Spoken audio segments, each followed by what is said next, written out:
تو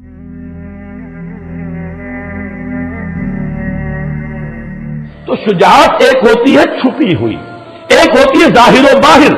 تو حضرت علی رضی اللہ تعالیٰ عنہ میں وہ شجاعت صرف چھپی ہوئی نہیں، ظاہر و باہر شجاعت، نمایاں شجاعت، وہ شجاعت جو بدر میں ظاہر ہو رہی ہے. جبکہ شیبہ ابن ربیعہ وہ بھی حضرت علی کے ہاتھوں واصل جہنم ہوا، اور ولید ابن عتبہ ابن ربیعہ چچا بھتیجے دونوں جو ہے حضرت علی کے ہاتھوں واصل جہنم ہو رہے ہیں.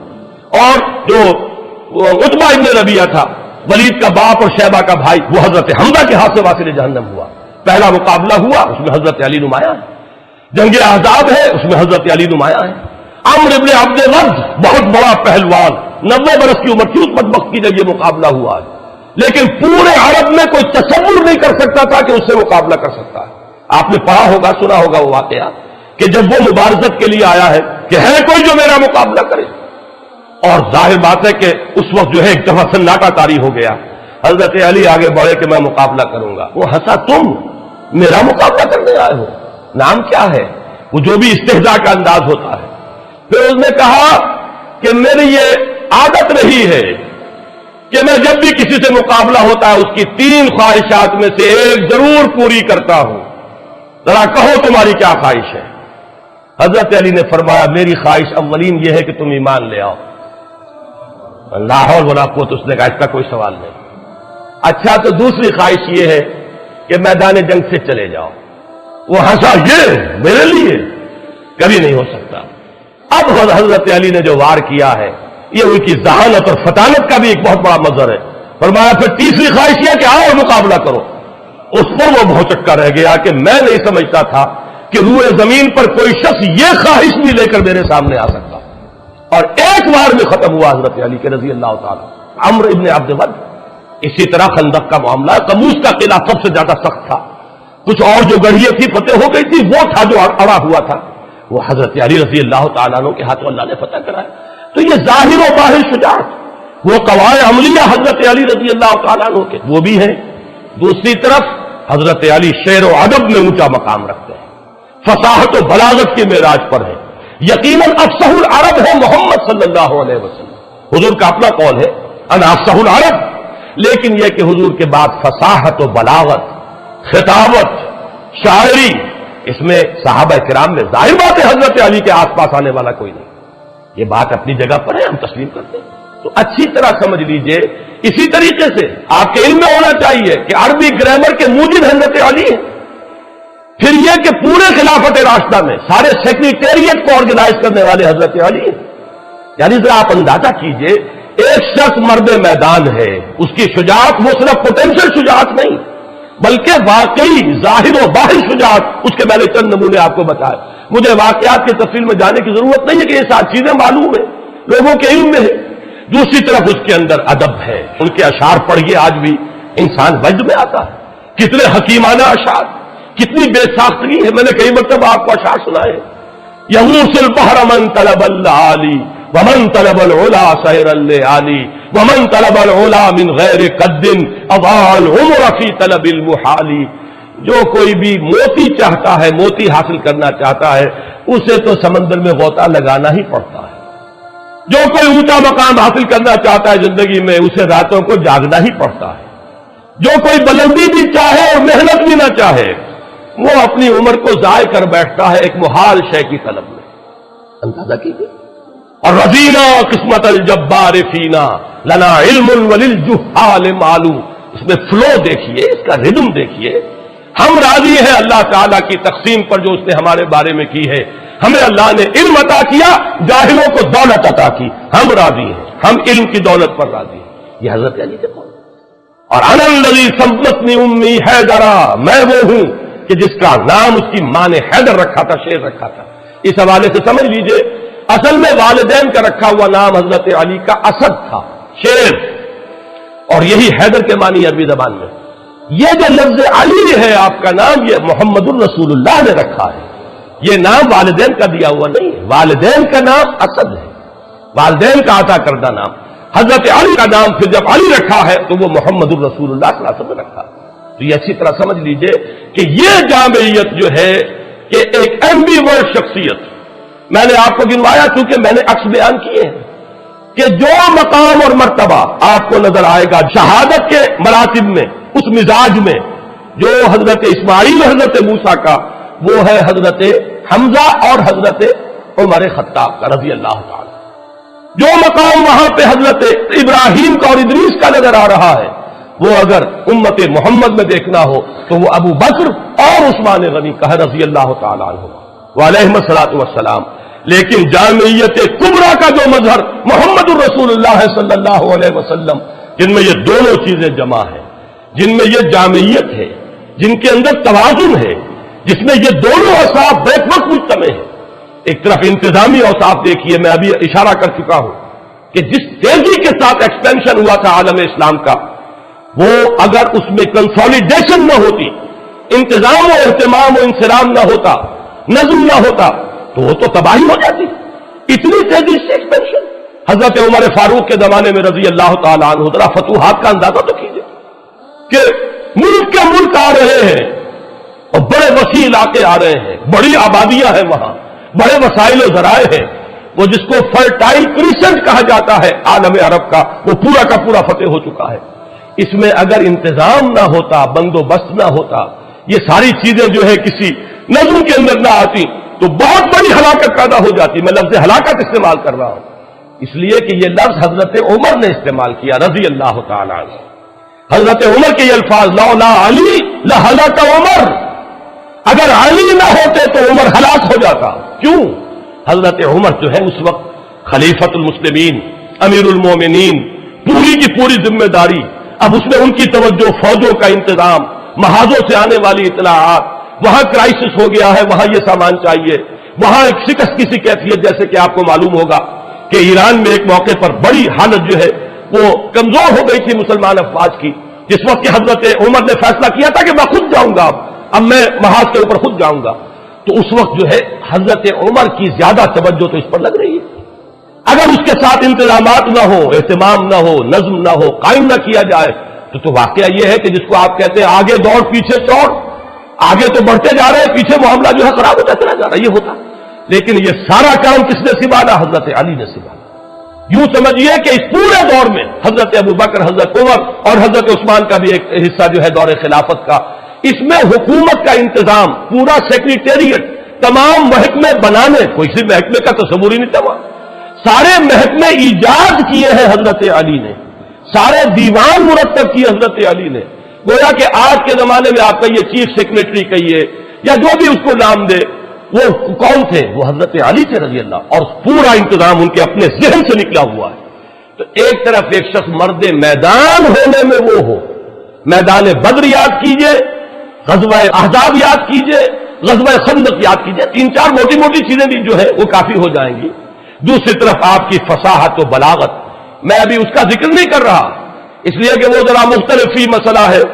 اہل حدیث حضرات اور ہمارے محدثین جو ہیں، جو تصوف کے ان سلاسل کو تسلیم نہیں کرتے، وہ ان چیزوں کو نہیں مانتے، لیکن جو لوگ کے تصوف کے قائل ہیں، ان سلاسل کو مانتے ہیں، تو آپ کو معلوم ہے کہ 3 سلسلے جو ہے صوفیہ کے ان سلاسل اربعہ میں سے وہ شروع ہوتے ہیں حضرت علی کے ذات سے رضی اللہ تعالیٰ عنہ۔ ایک طرف باطنی کیفیات کا وہ عالم، ایک طرف علمی صلاحیتوں کا وہ عالم، انا مدینۃ العلم وعلی بابھا، کہ میں علم کا شہر ہوں اور علی اس کا دروازہ ہے رضی اللہ تعالیٰ عنہ وصلی اللہ علیہ وسلم۔ دوسری طرف مرد میدان ہونے کی یہ کیفیت، تو یہ جامعیت، منتظم ہونے کا یہ معاملہ جو میں نے آپ کو بتایا کہ حضرت عمر فرما رہے ہیں کہ لولا علی لہلک عمر، یہ جو ہے در حقیقت ایمبیورٹ ہونے کے اعتبار سے، جس میں صدیقین اور شہداء دونوں کے اوصاف جمع ہو گئے ہوں، اس میں یقیناً ایک عظیم ترین شخصیت جو ہے وہ حضرت علی کی ہے رضی اللہ تعالیٰ۔ ایک اور پہلو سے میری بات سمجھ لیجئے، یہ بھی عرض کر دوں، یہ بھی صرف ٹانکتے جائیے۔ حضرت علی تمام غزوات میں شریک رہے سوائے تبوک کے۔ تبوک میں حضور نے انہیں مدینے میں چھوڑا اپنے نائب کی حیثیت سے، اور جب انہوں نے شکوہ کیا، ان کے تو مزاج سے یہ چیز بڑی تھی کہ لوگ جائیں اور داد شجاعت دیں میدان جنگ میں، اور میں یہاں عورتوں کے ساتھ پیچھے بیٹھ جاؤں۔ شکوہ کیا حضور نے فرمایا کہ علی کیا تمہیں یہ پسند نہیں ہے کہ تمہارا تعلق مجھ سے وہی ہو جو ہارون کا تھا موسیٰ کے ساتھ، سوائے اس کے کہ میرے بعد نبوت نہیں ہے.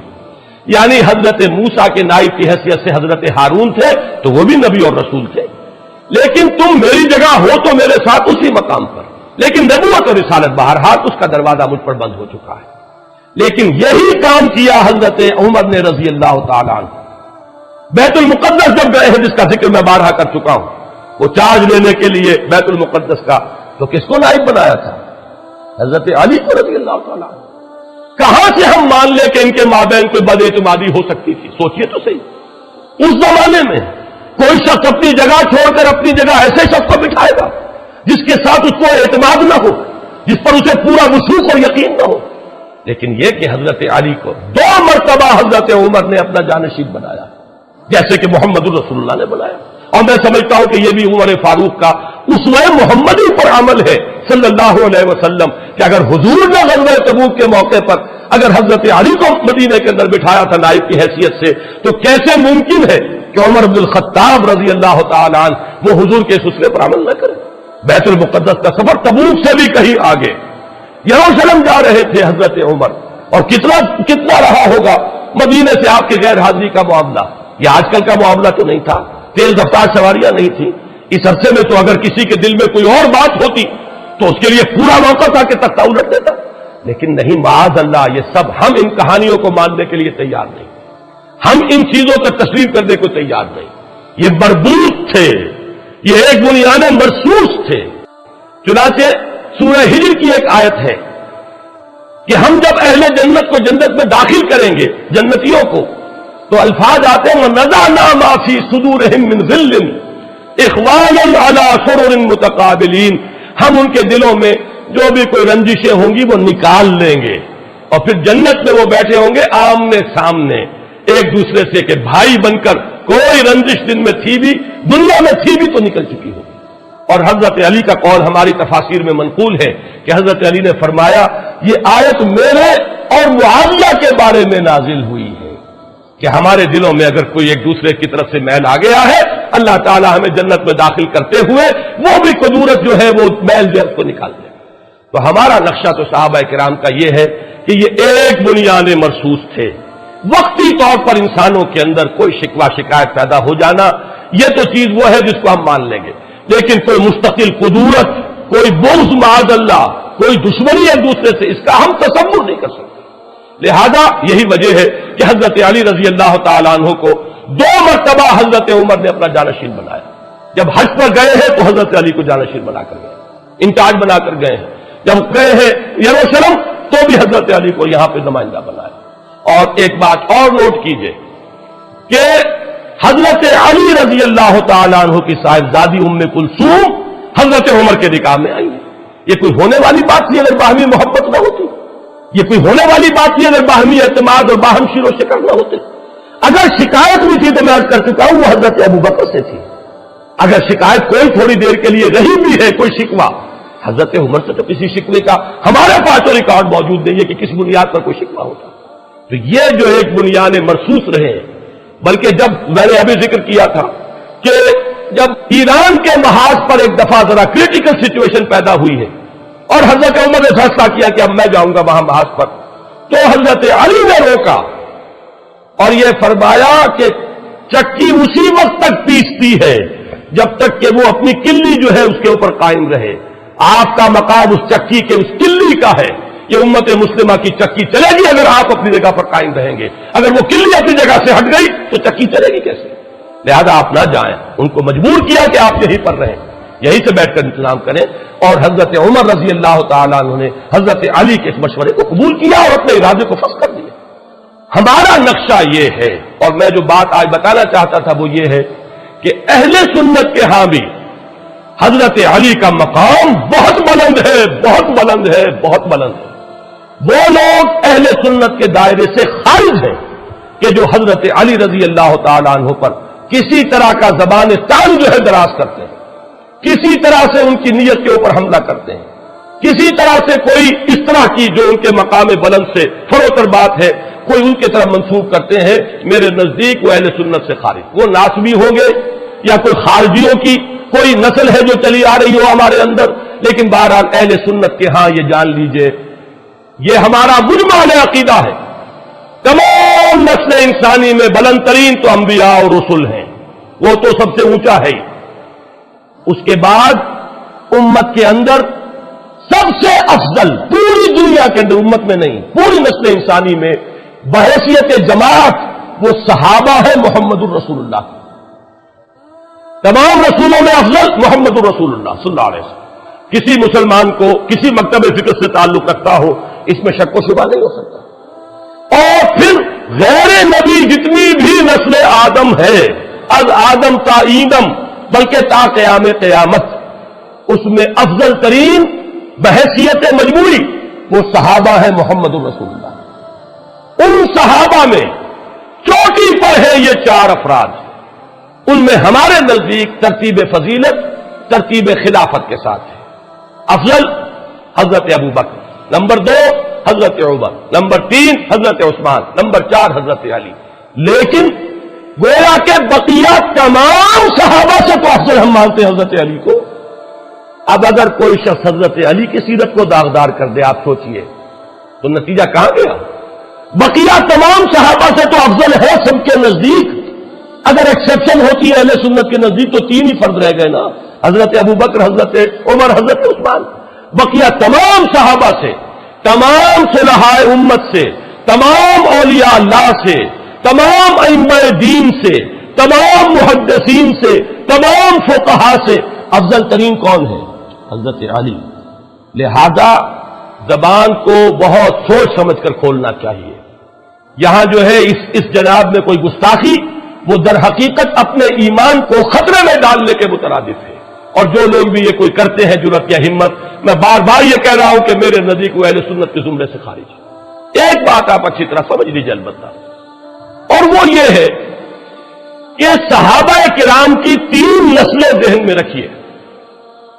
عام طور پر ہمارے ہاں 2 الفاظ استعمال ہوتے ہیں، کبار صحابہ، صغار صحابہ. کبار صحابہ بڑی عمر کے صحابہ، صغار صحابہ چھوٹی عمر کے. حضرت حسن، حضرت حسین، یہ حضور کی زندگی میں 5 سال 7 سال یہی عمریں تھی نا. حضرت عبداللہ ابن زبیر 8 سال 9 سال. یہ نسل ہے انہیں ہم کہتے ہیں صغار صحابہ. صحابی تو ہے، حضور کی گود میں پلے ہیں، حضور کے شانہ مبارک پر بیٹھے ہیں، حضور کی حیات طیبہ میں ہے، موجود ہیں، صحبت سے فیض یاب ہوئے صحابی تو ہے. لیکن یہ کہ صغار صحابہ کے بارے صاحب، میں ذرا آج بات کو واضح کرنے کے لیے ایک درمیانی نسل کی طرف بھی اشارہ کر رہا ہوں. یہ 3 نسلوں میں سمجھیے. صحابہ کرام کی ایک نسل وہ ہے جو حضور صلی اللہ علیہ وسلم کے تقریباً ہم عمر ہے. 5 سال ادھر یا 5 سال ادھر، 10 سال کے چھوٹ بڑائی، 12 سال 13 سال، اتنا فرق ہوتا ہے. دوستوں میں بھی ہوتا ہے، احباب میں بھی ہوتا ہے، ساتھیوں میں بھی ہوتا ہے. ایک نسل وہ ہے. ایک نسل وہ ہے کہ جو اس سے نیچے ہے، جس کا کہ حضور سے عمر کا فرق جو ہے 30 سال 35 سال کا. ایک تیسری عمر وہ ہے، تیسری نسل وہ ہے جس کا عمر کے اعتبار سے حضور سے فصل جو ہے وہ 52 سال 55 سال کا ہے. نوٹ کر رہے ہیں آپ میری بات کو؟ 3 نسلیں ہو گئی کہ نہیں؟ عام طور پر ایک نسل بھی آج کل سمجھی جاتی ہے، 20 برس جو ہے اس کے اندر نسل بیتتی ہے. آپ اگر اپنی 4 پیڑھیاں گنیں گے تو وہ تقریباً 80 یا 100 برس کے اندر 4 پیڑھیاں جو ہے 4 نسلیں گزر جاتی ہیں. یہی ذرا تصور رکھیے. اب ان 3 نسلوں میں سے نوٹ کیجئے گا، حضرت ابو بکر، حضرت عمر، حضرت حمزہ، حضرت عثمان، حضرت طلحہ، حضرت زبیر، حضرت عبد الرحمن ابن عوف، یہ کون ہیں؟ یہ اس پہلی نسل کے. حضرت ابو بکر 2.5 سال چھوٹے، حضرت عثمان 4 سال چھوٹے، حضرت عمر 13 سال چھوٹے، حضرت حمزہ بالکل ہم عمر. بعض صحابہ حضور سے عمر میں زیادہ بھی تھے. حضرت عثمان ابن مظعون رضی اللہ تعالیٰ حضور سے عمر میں کچھ بڑے بھی. یہ ہے حضور کے تقریباً 7 کے لوگ. ان کو کہیں گے اعوان و انصار، ان کو کہیں گے ساتھی، ان کو کہیں گے دوست. اگلی نسل جو ہے وہ کون سی ہے؟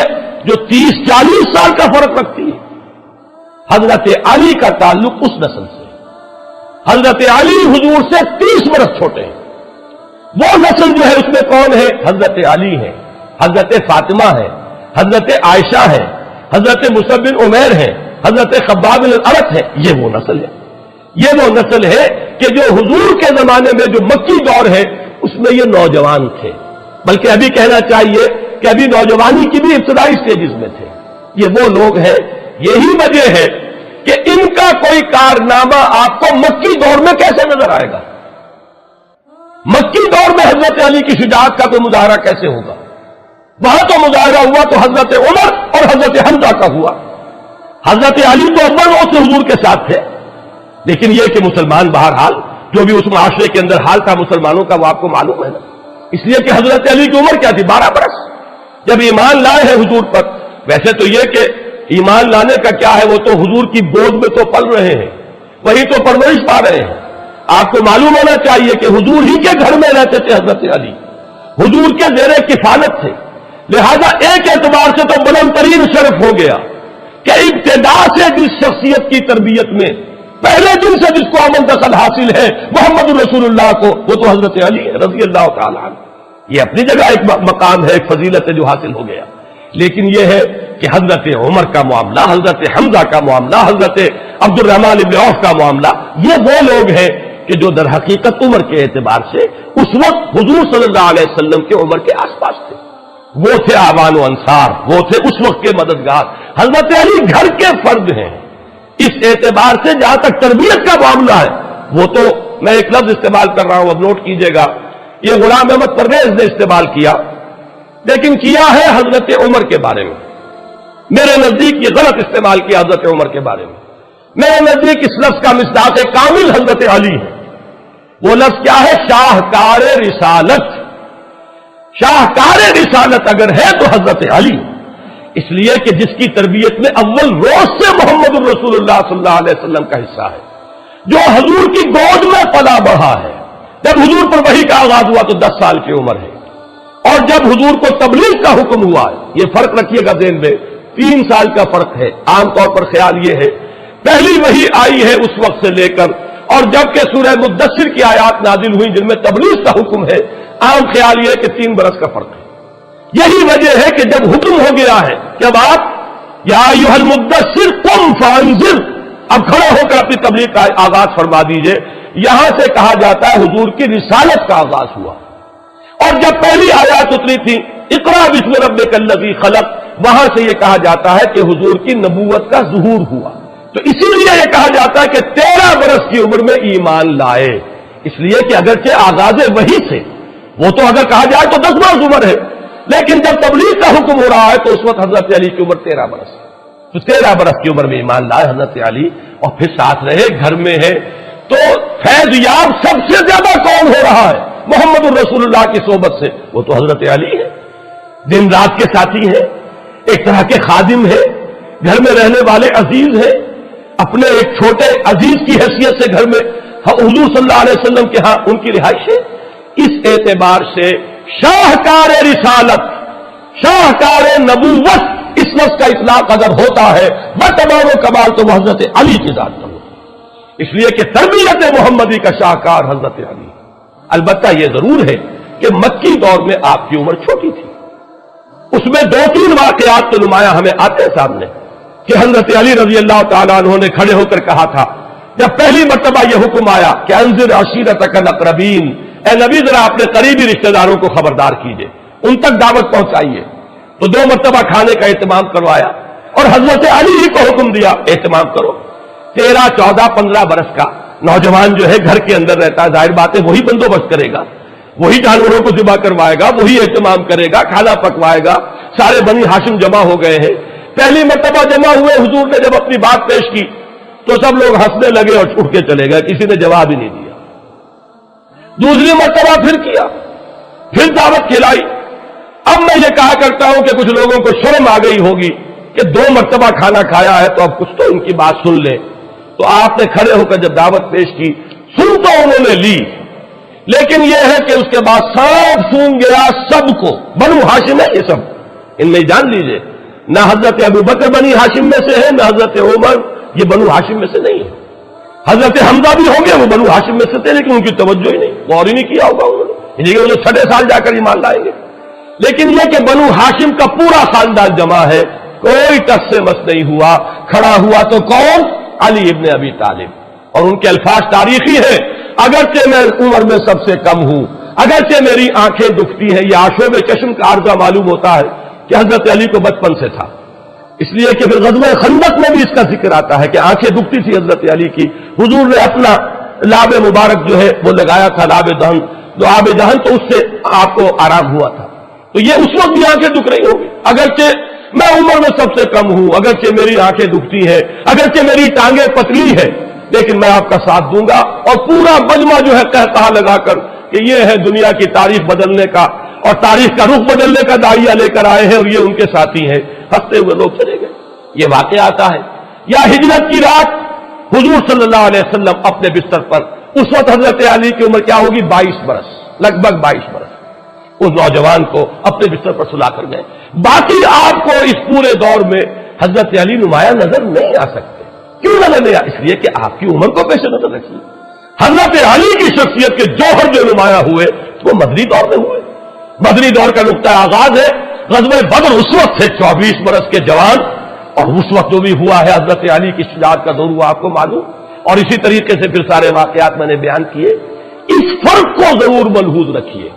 یہ فرق چونکہ ہم اپنے سامنے نہیں رکھتے، لہذا بہت سی چیزیں جو ہے وہ صحیح کانٹیکسٹ میں نہیں آتی، صحیح اس پس منظر میں زمانی اور جو مکانی اعتبار سے یہ پورا اگر پس منظر سامنے ہو تو پھر وہ نقشہ سامنے آئے گا کہ حضرت علی رضی اللہ تعالی عنہ شاہکار رسالت ہے. حضور کی تربیت، حضور کا تزکیہ، حضور کی تعلیم، اس سب کا سب سے بڑا مظہر صحابہ میں وہ حضرت علی ہے. پروڈکٹ اگر دیکھنا ہو حضور کی تعلیم و تربیت کا تو اس کا سب سے نمایاں کون مظہر ہوں گے؟ حضرت علی ہوں. البتہ جو مقام ان ساتھیوں کا ہے جو اول روز سے آپ کے ساتھ ہیں، جو تبلیغ میں اول روز سے شریک ہو گئے ہیں، کہ حضرت ابو بکر ایمان لاتے ہی اب وہ تبلیغ میں لگ گئے ہیں، اور عشرہ مبشرہ میں سے 6 صحابہ وہ ہیں جو ابو بکر کی دعوت و تبلیغ سے حضور صلی اللہ علیہ وسلم کے دامن سے آ کر وابستہ ہوئے. انہی میں حضرت عثمان غنی ہے، انہی میں طلحہ ہے، انہی میں زبیر ہے، انہی میں عبد الرحمن ابن عوف ہے، انہی میں وہ سعید ابن زید ہے، حضرت عمر کے بہنوئی حضرت سعید ابن زید. یہ سب کون ہے؟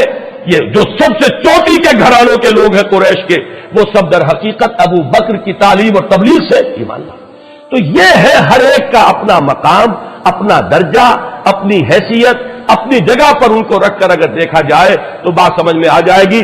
آخری بات اور عرض کرنا چاہتا ہوں، حضرت علی رضی اللہ تعالی عنہ یہ ماننا پڑتا ہے تاریخی اعتبار سے کہ دور خلافت کے اعتبار سے، نوٹ کیجیے گا میری بات، بظاہر فتنے پر قابو نہیں پا سکے، باہمی خانہ جنگی رہی، اختلاف رہا، امت مجتمع نہیں ہو سکی، تفرقہ جاری رہا، بڑی بڑی جنگیں ہوئی، جنگ جمل، جنگ صفین، جنگ نہروان کا ذکر میں کر چکا ہوں.